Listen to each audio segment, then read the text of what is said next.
Une expérience effrayante en coulisses. J'ai 15 ans et je suis un adolescent normal qui actuellement est en 2e année dans une école d'art assez reconnue dans ma ville. Cette école est connue pour attirer des jeunes créatifs et passionnés par les arts de la scène, visuels et musicaux. L'année dernière, j'ai eu l'opportunité de participer à l'une des productions théâtrales de l'école. CE, qui a été une expérience passionnante et enrichissante pour moi. La pièce dans laquelle j'ai joué était l'une des nombreuses productions que l'école organise tout au long de l'année. Des pièces de théâtre classiques aux productions originales écrites par des élèves et des professeurs, il y a toujours quelque chose d'intéressant et d'excitant qui se passe sur la scène de notre école. Cette opportunité de participer à une pièce de théâtre m'a permis de nourrir ma passion pour les arts de la scène et de développer mes compétences d'acteur. Ma participation à la pièce a été assez gratifiante et m'a permis de démontrer mon talent sur scène. J'ai interprété un personnage principal et j'ai fait de mon mieux pour donner le meilleur de moi-même à chaque représentation. C'était un défi excitant d'assumer ce rôle, mais aussi une expérience incroyablement gratifiante. En plus de recevoir des éloges pour mon jeu d'acteur, j'ai également obtenu une très bonne note pour ma participation à la pièce. J'ai interprété un rôle très petit, mais fondamental pour la pièce dans son ensemble, qui expliquait essentiellement l'intrigue à tout le monde. Après avoir terminé avec succès la scène, quelques acteurs et moi avons décidé d'aller derrière la scène pour parler et nous reposer un moment. Il y avait un couloir où la plupart des acteurs se détendaient et attendaient leur scène, alors nous nous sommes dirigés vers cette zone. Au bout de ce couloir, il y avait une porte qui menait à l'extérieur. Je discutais tranquillement avec un ami à moi quand quelqu'un a frappé à la porte et tout le monde s'est figé. Un des acteurs plus âgés, appelé Jay, a demandé qui ou quoi c'était. Et nous avons tous commencé à regarder anxieusement dehors à travers la petite fenêtre de la porte dans l'obscurité totale. J'ai commencé à marcher vers la porte avec Jay juste derrière moi et il m'a dit de le laisser sortir. Je ne savais vraiment pas quoi faire à ce moment-là, je suppose que je voulais juste impressionner les autres acteurs par mon courage et ma bravoure. J'ai ouvert la porte et j'ai regardé dans le champ. Une brise vraiment fraîche m'a ensuite frappé fortement au visage. Il y avait un autre acteur là-bas, appelé Kai, qui se tenait derrière moi pendant que je regardais autour de la porte. Ce qui me faisait me sentir beaucoup plus en sécurité dans l'obscurité, affrontant ses peurs et l'inconnu de qui avait frappé à la porte. Cependant, je n'ai vu personne, alors je suis rentré à l'intérieur et j'ai fermé la porte. Dès que je suis entré, tous les autres acteurs me grondaient pour avoir ouvert la porte.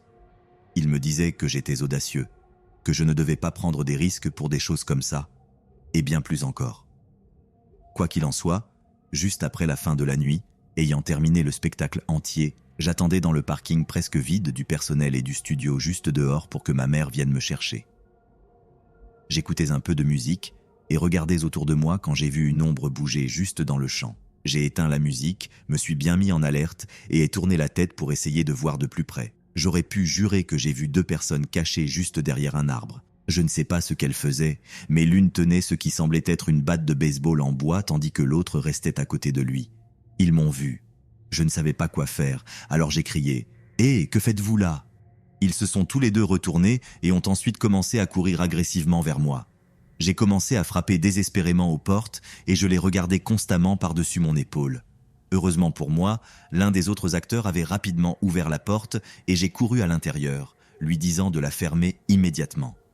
Elle l'a fait et a ensuite commencé à me demander ce qui se passait. Je jure sur ma vie que je pouvais sentir mon estomac tomber quand, à ce moment-là, il y a eu un coup fort à la porte. Maintenant, nous pouvions voir que c'étaient 2 hommes adultes qui semblaient avoir environ 30 ans. L'un frappait la porte avec une batte de baseball en métal et l'autre tenait ce qui semblait être un couteau à viande bien aiguisé qui brillait dans l'obscurité. Heureusement, l'actrice que tout le monde appelait Taylor a commencé à composer le 911 et leur a crié qu'elle appelait la police et qu'ils viendraient immédiatement et les arrêteraient. Ils se sont immédiatement enfuis. Lorsque les officiers sont arrivés, ils ont cherché sous l'arbre, dans la forêt, dans les cours et dans toute l'école. Ils ne les ont pas trouvés, mais ont découvert qu'apparemment, ils étaient là depuis le début de la pièce, en se basant sur les mégots de cigarettes et un programme de la pièce trouvé en dessous. Ce qui était choquant, c'était que mon nom, ainsi que ceux de 2 de mes camarades acteurs, les personnages principaux, étaient encerclés. Il semblait que lorsqu'ils ont frappé à la porte, ils s'attendaient à ce que ce soit juste l'un de ces acteurs. Je suppose qu'il pensait que nous serions une cible facile ou quelque chose comme ça. Je ne sais pas. Je suis très reconnaissant que Jay était derrière moi lorsque j'ai ouvert la porte. Et s'il vous plaît, quoi que vous fassiez, ayez toujours quelqu'un à proximité. Vous ne savez jamais ce qui se cache là dehors dans l'obscurité, attendant juste de vous attraper. Faites attention. Normalement, je n'aime pas l'attention. Mais depuis la première année, je n'ai rien d'autre que des admirateurs. Ce n'est pas tout un rêve, même si j'ai tendance à attirer des garçons qui, faute d'un meilleur mot, me semblent dégoûtants et idiots. Ils n'ont aucune idée des limites ou de l'hygiène. Les personnes qui m'attiraient ne semblaient jamais ressentir la même chose. Ce garçon se distingue vraiment comme un homme. Cela a commencé quand j'avais entre 14 et 15 ans. Pour un contexte rapide, je suis autiste et j'utilise une salle de classe appelée BMQ. La salle de classe était faite pour les enfants qui avaient besoin d'aide avec des problèmes émotionnels comme la colère ou la dépression. Maintenant, je n'allais dans cette salle de classe que lorsque j'avais besoin d'une pause de tous les enfants dans les classes agitées ou quand j'étais agité. Je ne parlais en réalité jamais à personne dans la salle de classe à part au personnel. Il y avait toujours au moins 2 ou 3 enseignants là-bas pour s'assurer qu'aucun de ces enfants ne devienne trop fou. Certains étaient très calmes, mais beaucoup d'entre eux étaient vraiment fous et hyperactifs. À ce moment-là, j'écoutais simplement de la musique pendant que je travaillais. À cause de cela, un jour, j'étais isolé de la folie et dans mon propre petit monde. Cependant, un de ces enfants appelé Jack est venu à ma place à l'arrêt de bus. Je voyage dans le bus pour besoins spéciaux parce que les bus réguliers sont généralement un peu fous ou pleins de monde pour moi. Le bus dans lequel je voyage habituellement est stationné à l'extrémité la plus éloignée du circuit de bus. Alors normalement, j'attends juste près des arbres en écoutant de la musique et en chantant. Quand il m'a appelé, Jack s'est approché de moi, ce qui m'a un peu surpris. Il a dit qu'il était amoureux de moi, bien que nous n'ayons même jamais parlé avant ce point. C'était un signe d'avertissement que j'ai ignoré. Le deuxième était qu'il m'a demandé si je voulais aller au bal de fin d'année avec lui. Il était étudiant de dernière année, ce qui rendait la situation encore plus inquiétante. Quand mon bus est enfin arrivé, je lui ai donné mon numéro et lui ai dit au revoir. Ce qu'il m'a dit ensuite m'a donné envie de vomir. Il a dit sans hésitation « Je t'aime ». Je ne plaisante pas. À l'instant où je me suis assis dans le bus, il a commencé à m'envoyer des messages non sollicités. À un moment donné, j'ai même mis en sourdine ses messages, mais il continuait de bombarder mon téléphone. Finalement, j'en ai parlé à mes parents et aux responsables de BMQ. Ils m'ont dit qu'il avait 18 ans et que ce qu'il faisait pouvait être considéré comme illégal.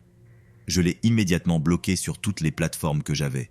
Je pensais vraiment que ce serait la fin, mais malheureusement, ce n'était pas le cas. De temps en temps, il essayait de me recontacter. Au début, j'ai essayé d'être gentil en le repoussant, mais à la 3e ou 4e tentative, j'en ai eu marre et je lui ai dit que si ça continuait, j'allais en parler à mes parents et qu'ils iraient à la police. Il m'a finalement laissé tranquille pendant longtemps après ça.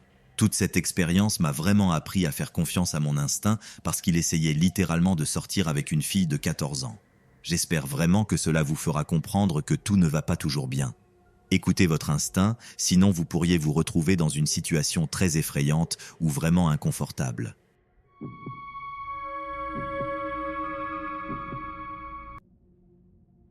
Une rencontre inquiétante à Havenwood.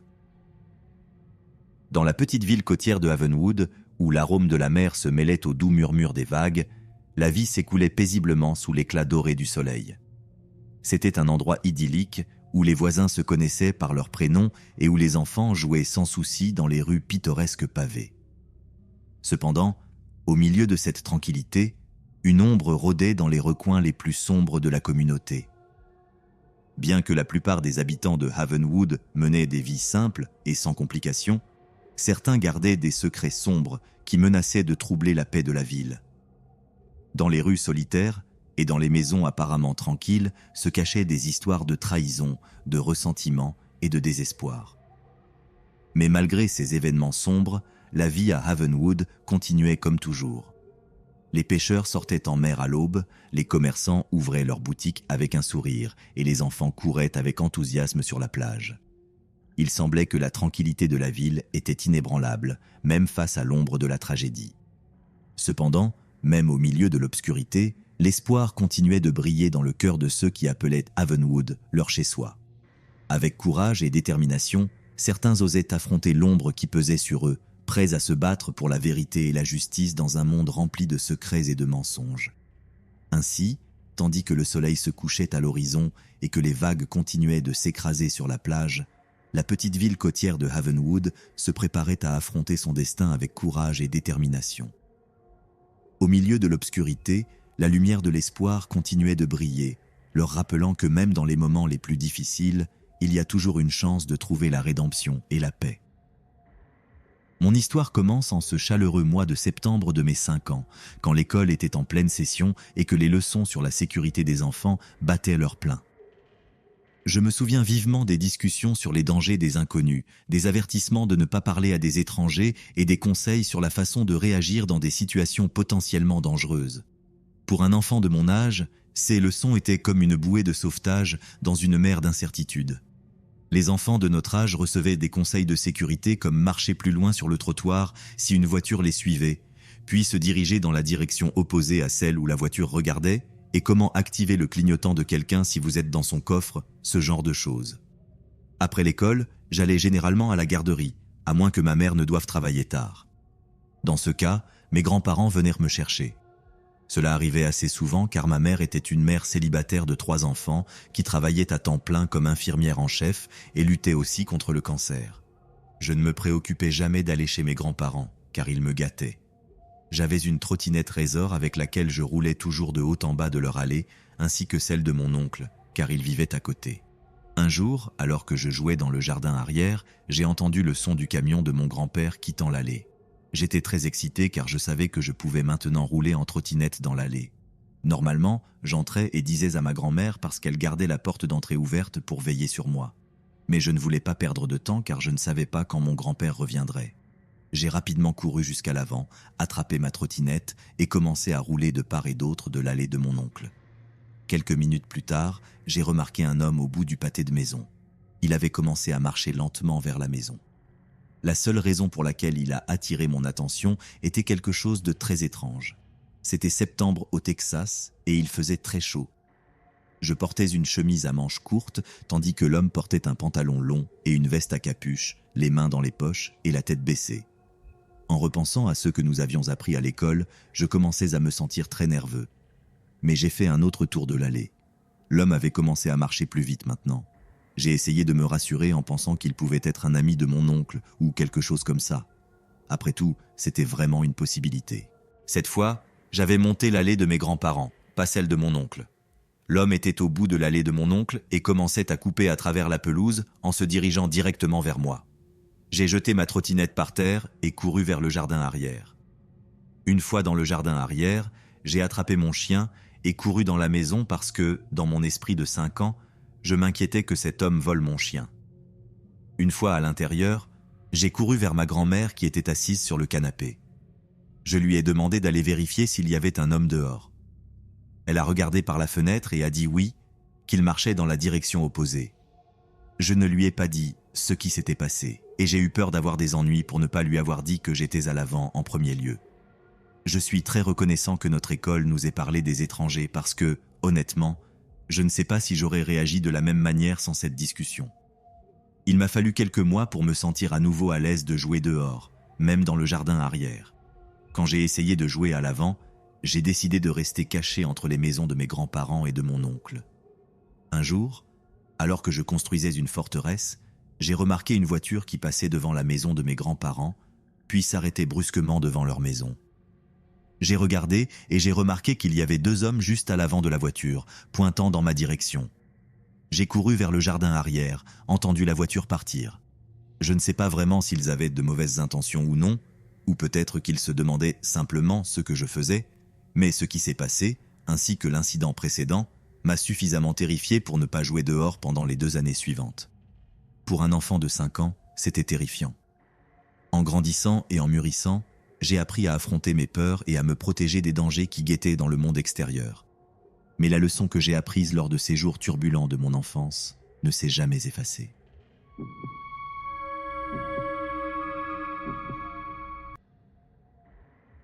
Une expérience marquante de mon enfance.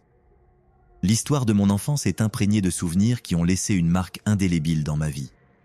Tout a commencé lorsque mes parents ont pris la décision difficile de divorcer. Je me souviens clairement du jour où ils nous ont assis, ma petite sœur et moi, pour nous expliquer ce qui se passait. Ce fut un moment déchirant qui a changé nos vies pour toujours. Après le divorce, la garde complète nous a été attribuée à mon père. La raison de cette décision était la détérioration de la santé de ma mère due à l'alcoolisme. Pendant des années, elle a lutté contre cette addiction, ce qui a entraîné plusieurs contraventions pour conduite en état d'ivresse. La situation est devenue insoutenable et mon père a assumé la responsabilité de nous élever, ma sœur et moi, dans un environnement plus stable. Nous avons déménagé dans un nouveau quartier en quête d'un nouveau départ. C'était un changement difficile, laissant derrière nous notre ancienne vie et affrontant l'inconnu. Cependant, nous étions déterminés à nous adapter et à trouver le bonheur dans notre nouveau foyer. L'une des premières choses que nous avons faites a été de nous inscrire dans une nouvelle école primaire proche. C'était un moment excitant et effrayant à la fois.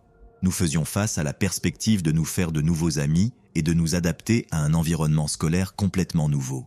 C'est dans cette nouvelle école qu'ont commencé une série d'événements qui me hantent encore aujourd'hui. Je me souviens clairement des premiers jours dans la cour de récréation, essayant de trouver ma place parmi mes nouveaux camarades de classe. C'était un défi écrasant, mais peu à peu, j'ai commencé à trouver mon chemin et à établir des liens avec mes compagnons. L'école était jolie, à seulement quelques pâtés de maison de notre nouvelle maison, ce qui nous permettait d'y aller à pied avec une relative facilité. Cependant, en raison de notre jeune âge, ma sœur et moi étions trop petites pour marcher seules, donc notre père nous accompagnait généralement le matin et parfois venait nous chercher l'après-midi. Je me souviens clairement des jours où nous attendions devant l'école, impatientes de rentrer à la maison avec notre père dans sa Mazda noire. Le fonctionnement des ramassages à mon école était assez courant. Nous sortions avec notre classe, nous tenions près de notre enseignant et de nos camarades de classe, et lorsque qu'une voiture s'arrêtait, le personnel désigné demandait qui était l'élève qu'ils allaient rechercher, puis allait le chercher avec sa classe et l'accompagnait jusqu'à sa voiture. Comme ma mère était en prison à cette époque, la seule personne qui venait nous chercher était mon père. Un jour, alors que j'étais en 3e année et ma sœur en première, nous attendions dehors pour être récupérés. Après avoir été dehors seulement quelques minutes, ma petite sœur s'est approchée de moi et m'a dit que quelqu'un qui n'était pas papa était dans une voiture pour nous chercher. Il a dit nos noms et l'a trouvé en premier. Il lui a souri et lui a dit que notre père lui avait demandé de nous récupérer cet après-midi. Mais elle a dit qu'elle voulait me trouver d'abord avant de monter dans la voiture puisqu'elle ne le connaissait pas. Dieu merci, elle l'a fait. Notre père est arrivé quelques minutes plus tard et nous sommes rentrés à la maison saines et sauves. Nous lui avons raconté l'incident et nous avons eu une longue conversation sur le protocole de sécurité. Il a demandé à ma sœur de décrire l'homme et la voiture, puis il a appelé la police pour leur donner la meilleure description possible. Bien que ma sœur était très jeune et pas très concentrée sur des détails importants comme ceux-ci, quelques semaines plus tard, c'est arrivé de nouveau.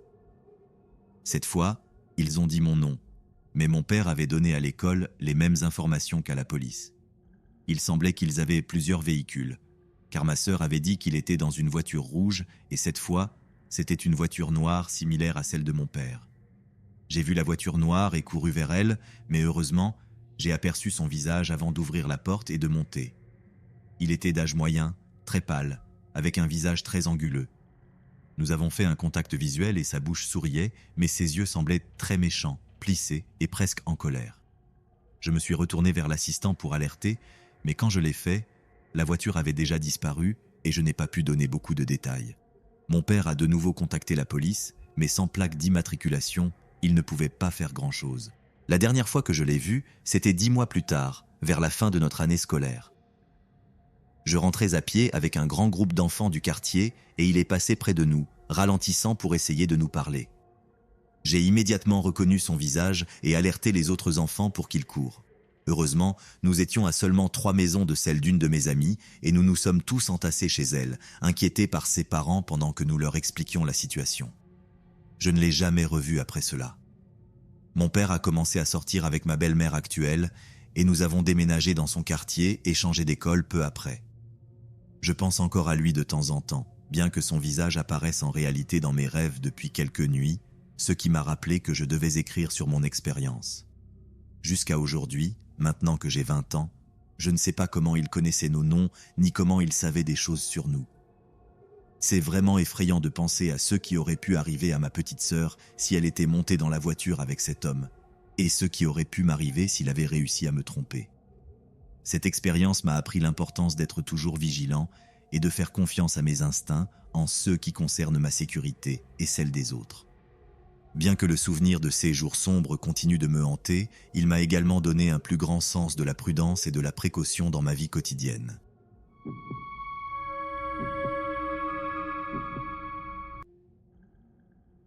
Une rencontre inquiétante au lycée.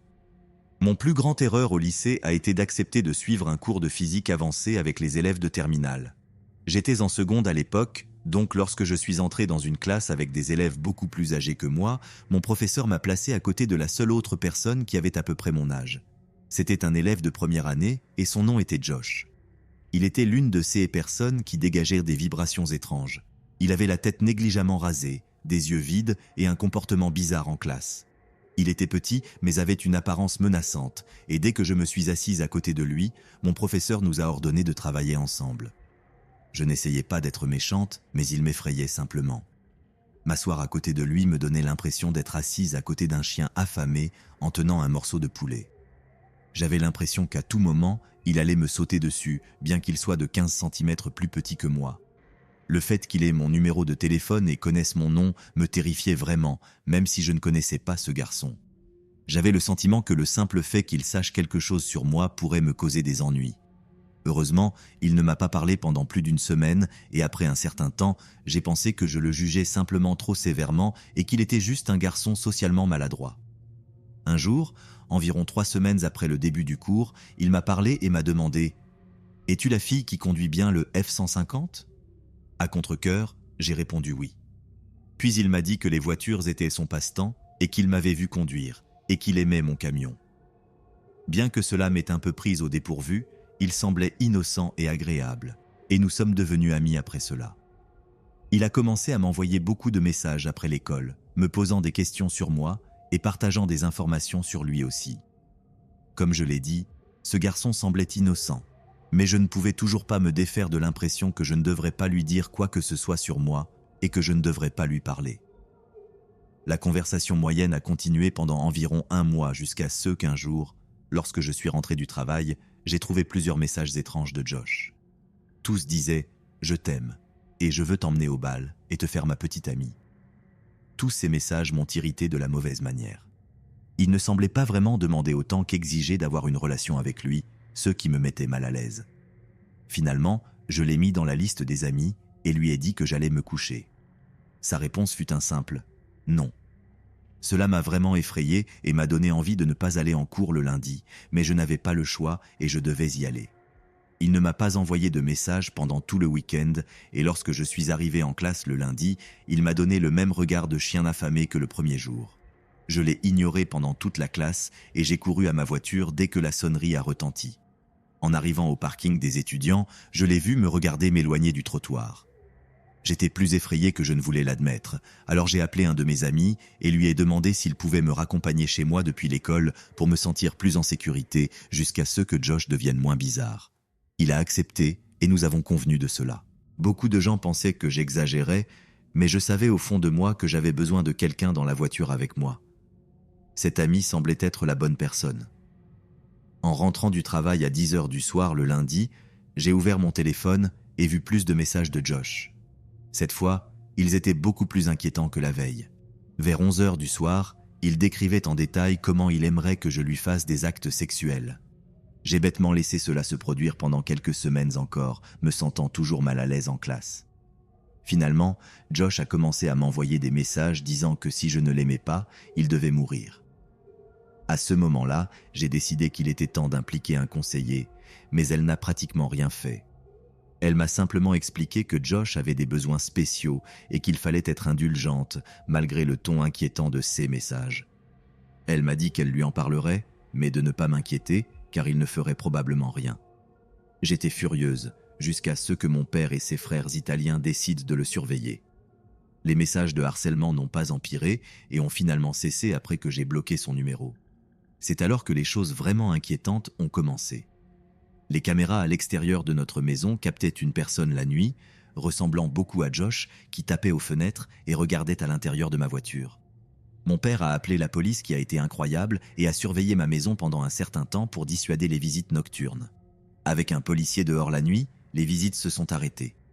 Mon travail a commencé à recevoir des appels de Josh demandant mes horaires de travail. Mon gérant a fini par alerter la sécurité qui l'a menacé d'arrêter d'appeler. Josh a alors décidé de fréquenter le restaurant où je travaillais tous les jours, laissant des grues en papier sur la table disant « Je t'aime » avec mon nom et celui de ma nouvelle petite amie. Il a commencé à me suivre en classe, à ma voiture et jusqu'au travail. Malgré mes tentatives de l'ignorer, il continuait. Je prenais toujours mon ami de 1,90 m avec moi pour me sentir plus en sécurité. Je refusais de sortir de chez moi sans un groupe de personnes et j'ai dû renoncer au bal de fin d'année et devenir une ermite parce qu'il me faisait sentir tellement en insécurité. Finalement, mon père a décidé qu'une ordonnance restrictive serait une bonne idée et on m'en a accordé une pour 5 ans. Heureusement, cela a finalement mis fin à ce cauchemar d'1 an. Je n'ai pas revu Josh jusqu'à ma dernière année. En marchant dans le couloir avec mes amis, il m'a vu arriver, s'est arrêté net et m'a lentement regardé passer avec ce même regard de chien affamé qui m'avait effrayé le jour où je l'avais rencontré. Vous vous demandez probablement pourquoi il n'a jamais eu de problème lorsque j'ai contacté le conseiller et la police. Là où je vis, il y a beaucoup de lois qui rendent exponentiellement plus difficile de punir quelqu'un ayant des besoins spéciaux pour un comportement inquiétant, même s'ils sont aussi capables d'exécuter ce comportement que la personne moyenne. La dernière fois que j'ai vu Josh, c'était à la remise des diplômes. Je pourrais jurer qu'il était là, assis au premier rang, attendant que je reçoive mon diplôme. Bien qu'il soit possible qu'il soit là pour une autre raison, une partie de moi sait qu'il était là pour moi. Si j'ai appris quelque chose de tout cela, c'est que cela peut arriver à n'importe qui. Je n'aurais jamais pensé que cela m'arriverait jusqu'à ce que cela se produise et me vole ma paix et ma sécurité au lycée. Mentalement, il faut toujours faire confiance à ses instincts concernant quelqu'un. Vous n'êtes pas obligé d'être gentil avec quelqu'un qui vous met mal à l'aise. Cela m'a mené là où je suis maintenant. Grâce à ma famille, mes amis et la police, j'ai pu m'en sortir, mais cela aurait pu être différent. Cet événement m'a non seulement laissé des cicatrices, mais aussi des leçons précieuses que je partage maintenant dans des conférences et des ateliers sur la sécurité personnelle.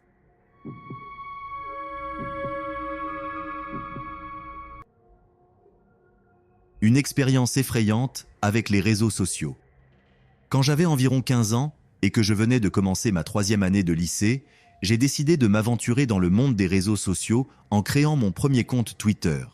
Je me souviens du moment avec clarté, l'excitation et l'anticipation alors que je créais mon profil et choisissais un nom d'utilisateur qui me représentait. Cependant, ce que je n'ai jamais révélé à personne, c'est que je gardais secrète mon identité en ligne. Mon nom d'utilisateur n'avait aucun rapport avec mon vrai nom, ni avec aucun détail personnel de ma vie. Au lieu de cela, j'ai opté pour un pseudonyme qui me permettait de conserver un certain anonymat sur la plateforme. De plus, j'ai décidé de ne partager aucune information sur ma famille ou mes amis, gardant ainsi mon cercle social hors de portée de mes abonnés pour protéger davantage ma vie privée. J'ai choisi un avatar comme photo de profil au lieu d'une image réelle de moi, ce qui m'offrait une couche supplémentaire de protection, me permettant d'interagir en ligne sans révéler mon vrai visage. En ce qui concerne la localisation, j'ai décidé de la situer à Paris, bien que je vive en banlieue, afin d'ajouter une touche de mystère à mon profil.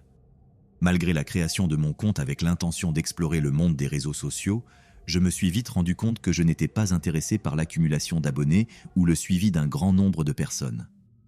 En réalité, mon compte n'avait que quelques abonnés, peut-être une vingtaine ou une trentaine, et je ne suivais qu'un petit nombre de personnes. En conséquence, ma ligne de temps n'était pas particulièrement active ni intéressante. Cependant, malgré mon profil discret et mon manque d'interaction significative sur la plateforme, quelque chose d'inattendu s'est produit, me faisant reconsidérer ma présence sur Twitter. Une expérience désagréable m'a conduit à supprimer mon compte et à abandonner temporairement les réseaux sociaux. Cette expérience, dont je n'avais jamais parlé à personne, m'a fait prendre conscience des dangers potentiels de partager des informations en ligne et de l'importance de protéger ma vie privée dans le monde numérique. J'ai appris une leçon précieuse sur les risques de l'exposition en ligne et sur l'importance d'être conscient de la manière dont nous utilisons les réseaux sociaux. Depuis lors, j'ai été plus prudente en interagissant en ligne et j'ai pris des mesures supplémentaires pour protéger ma vie privée et ma sécurité dans le monde numérique. Bien que ma première incursion dans les réseaux sociaux n'ait pas été exactement comme je l'avais espéré, elle m'a laissé une leçon inestimable que je porterai avec moi dans ma vie en ligne. Une nuit d'octobre, quelqu'un m'a envoyé un message direct vraiment étrange. C'était un compte avec environ 200 abonnés et le message disait quelque chose comme « Bonjour, je m'appelle Rob, je viens d'avoir 17 ans et je voulais savoir si tu vivais ici parce que je vais bientôt déménager. Je suis allé au lycée de la ville et je cherchais des amis là-bas. » Évidemment, c'était la ville où je vivais. J'ai immédiatement pensé qu'il y avait quelque chose de suspect car il n'y avait rien sur mon profil indiquant où je vivais vraiment. Mais après réflexion, j'ai rappelé un tweet que j'avais fait quelques semaines auparavant sur les bus où j'avais mentionné la ville. J'ai donc pensé qu'il l'avait probablement tiré de ce tweet. Son âge ne m'a pas tant surpris car j'avais toujours eu environ 2 ans d'avance sur mes camarades de classe. J'étais vraiment ennuyé et, comme il était plutôt poli, je lui ai répondu en lui disant que, effectivement, je vivais là et que j'allais au lycée. Honnêtement, la discussion était assez naturelle et nous avons beaucoup parlé cette nuit-là, principalement du lycée, de la nourriture à la cafétéria et des professeurs, ce genre de choses. Mais comme il se faisait tard, il a commencé à poser des questions assez personnelles comme « Vis-tu loin de l'école, dans une maison ou un appartement? Vis-tu avec tes 2 parents? Vous êtes 5, n'est-ce pas? Tu n'es pas souvent seul à la maison, n'est-ce pas ?»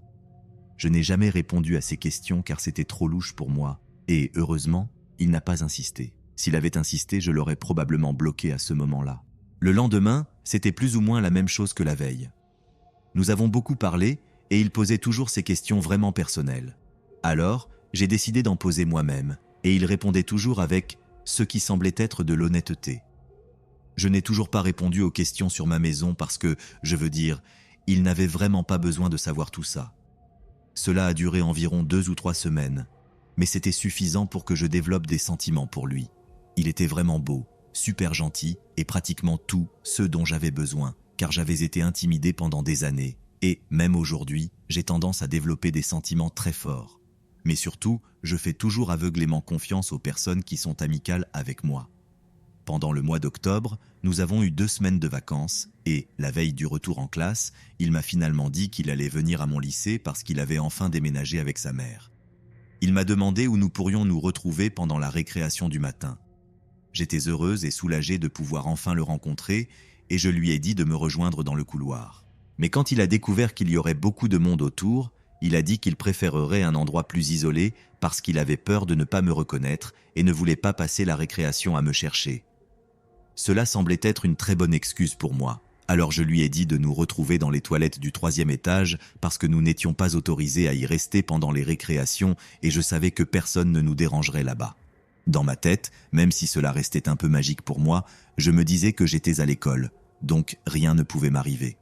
Le lendemain, de retour à l'école, je me suis fait belle, j'ai mis mes plus beaux vêtements et j'ai compté les minutes. Quand la récréation est enfin arrivée, j'ai couru aux toilettes et attendu. Quand il est arrivé, c'était définitivement lui. Ce n'était pas un faux profil. Il ressemblait à sa photo de profil, mais il semblait un peu plus âgé que ceux qu'il m'avait dit. Je pensais qu'il avait l'air d'avoir plus de 20 ans que 17 ans. Nous avons beaucoup parlé et nous nous sommes bien entendus. J'étais très contente et à la fin de la récréation, il m'a demandé d'aller déjeuner avec lui dans un fast-food. Je lui ai dit non parce que, je n'avais pas d'argent à ce moment-là et je refuse toujours quand quelqu'un veut payer pour moi. Cela ne me plaît pas. Il semblait assez déçu, mais a proposé de me raccompagner chez moi après les cours. Je lui ai expliqué que je devais prendre le bus, mais que s'il le souhaitait vraiment, il pouvait m'accompagner jusqu'à l'arrêt de bus. Ce genre de choses est rapidement devenu une sorte de routine pour nous. Nous nous retrouvions dans les toilettes du 3e étage pendant la récréation du matin et il m'accompagnait à l'arrêt de bus après les cours. Un fait un peu surprenant était que je ne l'avais jamais vu dans les couloirs ni à la cafétéria, mais à ce moment-là, je pensais que le bâtiment était vraiment énorme et qu'il y avait plus de 100 élèves. Si nos horaires ne coïncidèrent pas, il n'y avait aucun moyen que nous puissions nous croiser. Ce petit jeu a duré jusqu'en décembre, donc presque 1 mois et demi. Le 14 décembre, un jeudi, je me suis plaint de la solitude que je ressentirais ce soir-là parce que mon père était à l'étranger pour le travail, mon frère était toujours chez son ami, ma petite sœur était en voyage scolaire et ma mère devait travailler très tard cette nuit-là. Honnêtement, c'était très imprudent de ma part de lui dire cela, mais après quelques semaines, je pensais pouvoir lui faire confiance. Cette nuit-là, il m'a accompagné jusqu'à l'arrêt de bus. Nous avons attendu ensemble. Je suis monté dans le bus et je lui ai fait signe de la main. Quand j'ai mis mes écouteurs, j'avais environ 2 arrêts avant d'arriver chez moi. Il était environ 17h45 en décembre, donc il faisait déjà très sombre dehors. Juste au moment où je suis descendu du bus, j'ai eu un très mauvais pressentiment.